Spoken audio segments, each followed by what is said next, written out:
நீங்கள் முதல்வரை பேசு பேசு பேசுன்னா அவர் எப்படிங்க பேசுவார்? அவர் ஒரு பொம்மை. அவரோட நூல், அந்த பொம்மையை ஆட்டி வைக்கிற நூல் ஆதவ அர்ஜுனா கையிலையும் ஆர்எஸ்எஸ் கிட்டேயும் மோடிக்கிட்டேயும் இருக்கு. அவரை பேசுன்னா அப்படி பேசுவார். பேசு, வாயை திறந்து பேசு. அந்த நூலை கையில் வச்சிருக்கிறவங்க சொன்னா தான் அவர் வாயை திறப்பார். பிரச்சாரத்துக்கு வரும்போதெல்லாம் அவங்க எழுதி கொடுத்தது தானே அவர் பேசினார். அவராக சொந்தமாக ஒன்றும் பேசலை. சரியா? அப்படி இருக்கும்போது இப்போ பேசுன்னா அந்த மனுஷன் எப்படி பேச? நீங்கள் வீட்டாண்ட போய் போராட்டம் பண்ணாலும் சரி, எங்கே போய் போராட்டம் பண்ணாலும் சரி, வாய் திறக்க மாட்டார். பேச சொன்னாதான் ஒரு பானை சோத்துக்கு ஒரு சோறு தான் நம்ம பதம் பார்க்குறோம். சரியா? இந்த பேசுகிற பொம்பளைங்க மாதிரி அசிங்கமாக நான் பேசலை, சொல்கிறேன். சாப்பாடு நம்ம என்ன பண்ணுறோம்? பதம் பார்க்கும்போது நம்ம ஒரு அரிசி சாதம் தான் எடுத்து பார்க்குறோம், வெந்துருச்சுன்னா வடிக்கிறோம். அப்படித்தான் அவர் பேசுகிறத வச்சியே அறிவுள்ள நாங்கள் சொன்னோம். ஆனால் நீங்கள் எல்லாம் கேட்கல. ஆனால் இப்போ வந்துட்டு வயிற்றில் வயலில் அடிச்சுக்கணும்னா அதே மாதிரி தான் எல்லாத்துக்கும் ஒரே ஒரு எக்ஸாம்பிள்.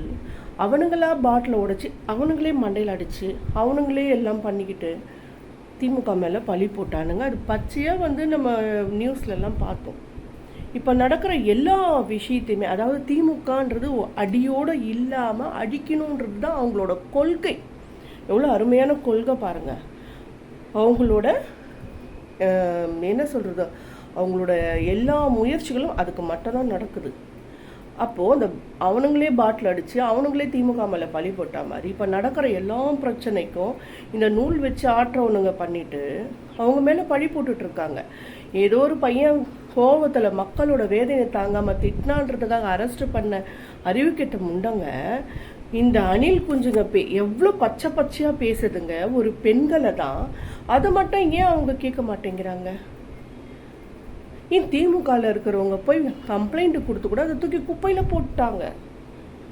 ஒரு குட்டி சோஃபா போயிருக்கும் போல்.